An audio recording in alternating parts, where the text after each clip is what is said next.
ये lesson basically मैंने अपने उन बच्चों के लिए लिखा है जो फर्स्ट ईयर, सेकंड ईयर और बीकॉम और बीए में हैं, जिनको अक्सर मसला रहता है कि सही फॉर्म कब और कैसे और कहाँ लगानी है।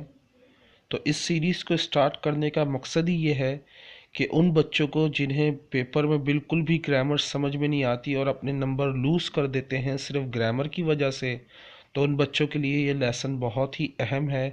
अस्सलामु अलैकुम व रहमतुल्लाहि व बरकातुहू। Today we are going to start a new series. आज हम एक नई सीरीज़ स्टार्ट करने जा रहे हैं जिसका नाम है करेक्ट फॉर्म्स ऑफ वर्ब्स। एक चीज़ आपकी पक्की होनी चाहिए, वो है टेंसेस। आपको इसके लिए आपके टेंसेस पे कमांड हासिल होनी चाहिए। करेक्ट फॉर्म्स ऑफ वर्ब के लिए आपको टेंसेस पर कमांड हासिल होनी चाहिए। पहली चीज़, आपके जो टेंसेस हैं वो बहुत अच्छे होने चाहिए। आपको ये पता होना चाहिए कि किस टेंस में कौन सी फॉर्म लगती है, किस टेंस में कौन सा हेल्पिंग वर्ब लगता है। ये चीज़ बुनियादी शर्त है इस सवाल को करने की। जो मैं आपको अल्फाज बताने जा रहा हूँ ये इस्तेमाल होते हैं प्रेजेंट सिंपल में। अगर आपने मेरी प्रेजेंट सिंपल की वीडियो नहीं देखी तो बराह मेहरबानी ज़रूर देखें। तो इसके लिए सबसे पहले हम आज बात करेंगे प्रेजेंट सिंपल की, जो मैं आपको पढ़ा चुका हूँ, जिसके मैंने 25 लेसन बनाए। पता है आपको, मैंने प्रेजेंट सिंपल के 25 लेसन बनाए जो आपको शायद नहीं पता। चलें शुरू करते हैं। सबसे पहले ये जो अल्फाज पढ़ने जा रहा हूँ ये आपको याद होने चाहिए, और ये अल्फाज किस में इस्तेमाल होते हैं? प्रेजेंट इंडेफिनिट टेंस में, यानी प्रेजेंट सिंपल में। Okay, so if any sentence contains the following word, अगर ये अल्फाज किसी भी जुमले में नज़र आए तो समझ लें वो कौन सा जुमला होगा, प्रेजेंट इंडेफिनिट का। मगर ये लफ्ज़ होने ज़रूरी है, ये बात याद रखिएगा। सबसे पहला, जनरली, ओकेशनली, ऑफन या often, daily, sometime, regularly, every day, every month, every week, every year, every Sunday, every Monday। यानी किसी भी एवरी के साथ आपका कोई मंथ आ जाए, कोई साल आ जाए, कोई हफ्ता आ जाए या कोई दिन आ जाए, तो आप समझ लें कि वो कौन सा टेंस होगा, वो प्रेजेंट सिंपल टेंस होगा। Always, normally, rarely, quarterly, once, twice, three times, a million times। ये तमाम लफ्ज़ आपने पढ़े। इन लफ्ज़ को आप नोट कर लें और याद कर लें। इन लफ्ज़ को जब भी आप देखेंगे तो आपको क्या बात जहन में आनी चाहिए, ये प्रेजेंट इंडेफिनिट टेंस है। और प्रेजेंट इंडेफिनिट टेंस में वर्ब की फर्स्ट फॉर्म का इस्तेमाल होता है। वर्ब की बेस फॉर्म जिसे कहा जाता है या फर्स्ट फॉर्म कहा जाता है, वो उसका इस्तेमाल होता है। लेकिन एक शर्त याद रखिएगा प्रेजेंट इंडेफिनिट टेंस की, कि ही, शी, इट या कोई एक नाम के साथ वर्ब में एस या ई एस या आई ई एस का इजाफा होता है वर्ब में, और यू, वी, आई, दे या कोई दो नाम के साथ सिंपल वर्ब लगता है, एस ई एस नहीं आता। सिर्फ सुनने से ये चीज़ समझ नहीं आएगी। Let's see how to do it. चलें देखते हैं कैसे करते हैं। Tariq go to school by bus. यहाँ पे देखिए, इस सवाल की एक निशानी ये है, इसके जो वर्ब होता है वो ब्रैकेट में डला होता है, यानी ब्रैकेट में आपको नज़र आएगा। वो बाकायदा बताया जाएगा कि आपको वर्ब को सही करना। इस सवाल की निशानी अगर पेपर में आती है तो किस तरह आती है कि आपको वर्ब को ब्रैकेट में मेंशन किया होगा। जैसे यहाँ मैंने गो को देखें, ब्रैकेट में लिखा हुआ है, तो जब पेपर आता है सवाल का ये सामने आएगा तो उसमें क्या होगा, वर्ब की जो फॉर्म है वो ब्रैकेट में होगी। तो आप समझ लेंगे ये सवाल कौन सा है जो मैं आपको अभी सिखा रहा हूँ। सही है, इसको कहा जाता है correct forms of verbs. Okay, तो नाउ पहला सेंटेंस देखें, Tariq go to school by bus. अब मैंने आपको एक बात बताई कि पहले तो एक चीज़ शर्त होनी चाहिए कि जो निशानियां हैं वो हैं या नहीं है। इसमें निशानी कोई नहीं है। लेकिन आपको एक बात बता दूं, जो रोज़ाना के काम होते हैं, जो रोज़ाना के एक बच्चा या एक कोई भी करता है, रोज़ाना कहीं जाता है, कहीं कुछ खाता है, तो उसके लिए हम इस्तेमाल करते हैं प्रेजेंट इंडेफिनिट का टेंस। उसमें कोई निशानी नहीं होती। So Tariq go to school by bus, तो इट मीन्स तारिक सिंगुलर है और सिंगुलर के साथ हम वर्ब में एस ई एस का इजाफा करते हैं, एस या ई एस या आई ई एस का इजाफा करते हैं। तो Tariq goes to school by bus. So इसमें मैंने क्या चीज़ चेंज की? मैंने सिर्फ गो में ई एस का इजाफा कर दिया। चले नेक्स्ट देखते हैं। The bell ring every hour. Bell क्या है?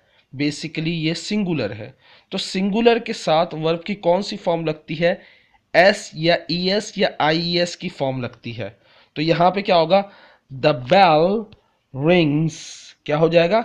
The bell rings every hour. She often या she often come to my house. House में ई नहीं लगा हुआ, I am sorry for this, HOUSE, house. Okay, so there is one mistake. So please do not remind me there is one mistake. It is a written mistake. Okay, so she often come to my house in evening. इसमें verb क्या है? come. So यहाँ पे she क्या है? Singular. she क्या है? Singular. so हम क्या करेंगे? जो फॉर्म है उसको किस में तब्दील कर देंगे? comes. सो देखिए इसका आंसर कैसे होगा? She often comes to my house in the evening. So मैंने क्या किया?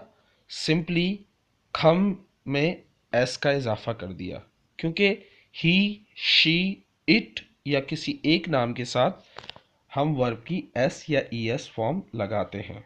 आई meet him on every Sunday. I meet him on every Sunday. So where is the mistake? Find out the mistake and correct it. So इसमें देखें हमने कोई तब्दीली नहीं की, क्योंकि I के साथ जो वर्ब की फॉर्म लगी होती है वो है बगैर एस और ई एस की। एस ई एस हम कब लगाते हैं? ही, शी, इट या कोई एक नाम के साथ। तो वर्ब की फर्स्ट फॉर्म है, तो इसमें कोई चेंजेस नहीं हुआ, आपने सिर्फ ब्रैकेट को हटा के लिख दिया। ही जनरली ट्रैवल बाय कार। ये जनरली जो है ये प्रेजेंट इंडेफिनिट की निशानी है। तो आपको ये तो पता चल गया ये टेंस कौन सा है? Present indefinite. लेकिन अब ये देखना होता है कि ही, शी, इट या कोई एक नाम होगा तो हम वर्ब में एस या ई एस जरूर लगाएंगे। He generally travels by car. सो यहाँ पे देखें हमने एस का इजाफा कर दिया। क्यों किया? क्योंकि ही, शी, इट के साथ हम वर्ब में एस, ई एस या आई ई एस का इजाफा। You watch too much TV. इसमें वर्ब क्या है? वॉच। जब भी हम ही, शी, इट या कोई एक नाम के अलावा कोई भी सब्जेक्ट आता है उसके साथ हम वर्ब की फर्स्ट फॉर्म लगाते हैं, कोई एस, ई एस या आई ई एस का इजाफा नहीं करते। तो ये बिल्कुल करेक्ट है, बिल्कुल वही जो हमारा सवाल है वही सेम है। You watch too much TV. सही है। तो ये एज इट इज सेम आ गया। उसकी वजह क्या थी? क्योंकि ये फर्स्ट फॉर्म ही लगी हुई है, कोई तब्दीली नहीं हुई, एज इट इज हमने लिखा। Tariq and Suleiman comes home at 5. कोई काउंटिंग आ जाती है, कोई नंबर आ जाता है, कोई वक्त आ जाता है, तो उसके लिए क्या याद रखिएगा? प्रेजेंट सिंपल, प्रेजेंट इंडेफिनिट में एक मखसूस वक्त पे रोज़ाना काम होना या वीकली में काम होना या सालाना, साल में एक दफ़ा भी अगर आप वक्त पे आते हो, कोई चीज़ सेलिब्रेट करते हो, तो वो प्रेजेंट इंडेफिनिट में आती है बात। तो यहाँ पे देखें इस टेंस में हमें कैसे पता कि ये प्रेजेंट इंडेफिनिट टेंस है? पहली बात तो ये है कि इसमें टाइम मेंशन किया जा रहा है एट 5, यानी मैं और सुलेमान जो है, सुलेमान और तारिक जो है वो 5 बजे आते हैं, घर 5 बजे आते हैं, तो रोज़ाना का एक मामूल है, तो ये प्रेजेंट इंडेफिनिट है। दूसरी बात, दो सब्जेक्ट जब आते हैं तो वो सिंगुलर नहीं कहलाता, याद रखिएगा। दो सब्जेक्ट कैसे? तारिक एक नाम है, सुलेमान दूसरा नाम है। जब भी कभी ऐसा लिखा हो आई एंड यू, या यू एंड आई, या तारिक एंड अली, इस तरह, तो ये दो सब्जेक्ट होते हैं। जब दो सब्जेक्ट होते हैं तो हम एस या ई एस का इजाफा नहीं करते वर्ब में, तो यहाँ पे जो एस लगा हुआ वो हम हटा देंगे। कैसे? ज़रा नेक्स्ट देखें। Tariq and Suleman come home at 5। So ये सिंपल हमने क्या किया, इसमें हमने एस हटा दिया। नेक्स्ट देखें, देखें we played cricket every Sunday. ये सेंटेंस बिल्कुल सही है, याद रखिएगा। हम खेला करते थे, संडे को, हर संडे हम खेलते थे क्रिकेट। सेंटेंस में कोई गलती नहीं है। Basically we are learning present indefinite. Okay, so इस जुमले में देखें मैंने इस्तेमाल किया है we played cricket every Sunday. Every Sunday जो है वो शो किसको करता है? प्रेजेंट इंडेफिनिट को।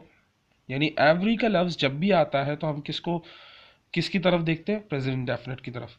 लेकिन प्रेजेंट इंडेफिनिट की शर्त क्या है कि वर्ब की फर्स्ट फॉर्म होनी चाहिए। क्या होनी चाहिए? वर्ब की फर्स्ट फॉर्म। लेकिन यहाँ पे सेकंड फॉर्म लगी हुई है, तो हम इसको फर्स्ट फॉर्म में तब्दील कर देंगे। We play cricket every Sunday. So यहाँ पे हमने ईडी को हटा दिया, हमने बेस फॉर्म इस्तेमाल की, यानी फर्स्ट फॉर्म इस्तेमाल की। Tariq sometime taking tea in the evening। ये तो अजीब ही जुमला बना हुआ है। ओके, सो यहाँ पे देखिए सम टाइम किसको शो करता है? प्रेजेंट इंडेफिनिट को। जब हमें पता चल गया ये प्रेजेंट इंडेफिनिट है, तो हम फॉर्म कौन सी लगाएंगे? First form. टेक इन की फर्स्ट फॉर्म क्या होती है? टेक। अब ये देखेंगे जब हम टेक लगा रहे हैं तो हम ये देखेंगे सब्जेक्ट कौन सा है। सब्जेक्ट सिंगुलर तो नहीं है।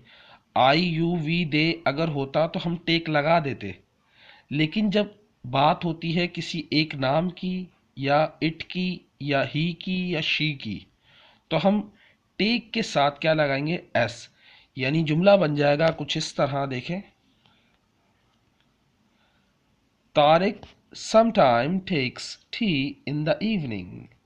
Tariq sometime takes tea in the evening। सही है। तो मैंने क्या किया कि टेकिन को टेक्स में तब्दील कर दिया। He always played a piano। यहाँ देखें ऑलवेज किसको मेंशन करता है, किसको शो करता है? ऑलवेज शो करता है प्रेजेंट इंडेफिनिट को। तो हम यहाँ पे कौन सी फॉर्म इस्तेमाल करेंगे? फर्स्ट फॉर्म इस्तेमाल करेंगे। पहली चीज़ फर्स्ट फॉर्म। प्लेड की फर्स्ट फॉर्म क्या होती है? प्ले। लेकिन प्ले हम इसलिए इस्तेमाल नहीं करेंगे क्योंकि सब्जेक्ट सिंगुलर है। जब ही शी इट या कोई एक नाम आता है तो हम प्ले के साथ क्या लगा देंगे? Plays. He always plays a piano. सही है। यहाँ पे हमने एस लगा दिया। अभी तो मैंने आपको प्रेजेंट सिंपल की प्रैक्टिस कराई है। इसका जो टेस्ट होगा इंशाल्लाह जब सारे ख़त्म हो जाएंगे, पूरी सीरीज़ ख़त्म होगी, उसके बाद एक साथ सारे टेंसेस को बिल्कुल एक साथ करके पूरे सारे 50 से 60 सेंटेंस होंगे जिसको मैं दूंगा और उसकी प्रैक्टिस कराऊंगा, उसका टेस्ट भी लूंगा। ये तो थे आज सिर्फ सिंपल के हमें पहचानना कि प्रेजेंट सिंपल आ जाए तो हम किस तरह पहचानेंगे और क्या तब्दीली करेंगे। आई होप आपको समझ आया। अब मुझे कैसे पता चलेगा आपको समझ में आया या नहीं आया? इस असाइनमेंट को आप अगर आप पूरा करते हैं तो और सही करते हैं, अगर आप इस असाइनमेंट को सही करते हैं इसका मतलब है आपने बिल्कुल सही सीखा है। अगर आप गलत करते हैं इट मीन्स आपको समझ में नहीं आया। सबसे पहला जुमला जो आपने इसको सही करना है, she usually come home late. Second, I goes to office by bus. He worry about her. They sometime miss the bus. Now it's time for vocabulary. आज बहुत ही कॉमन लफ्ज़ है जिसको कहते हैं एवर। ये लफ्ज़ बहुत ज़्यादा आता है और लोगों को पता ही नहीं कि कैसे इस्तेमाल करते हैं। ये ज़्यादातर इस्तेमाल होता है प्रेजेंट परफेक्ट टेंस में, ज़्यादातर, लेकिन हर जगह भी कर सकते हैं आप। इसका मतलब होता है कभी, और इसके इंग्लिश मीनिंग भी देख लें। At any time, at all times, always. Okay, so इसको जुमले में कैसे इस्तेमाल करते हैं? Have you ever met him? Have you ever met him? इसकी उर्दू क्या होगी? क्या तुम कभी उससे मिले हो? तो हमने एवर का इस्तेमाल किया। आई होप आप भी इस वर्ड के कम से कम 2 जुमले तो बनाएंगे, ताकि मुझे पता चले कि आपने इस लफ्ज़ को इस्तेमाल सही किया है। नेक्स्ट देखें, it's time for golden words. आज के गोल्डन वर्ड्स बहुत ही प्यारे हैं अगर समझे जाएं तो।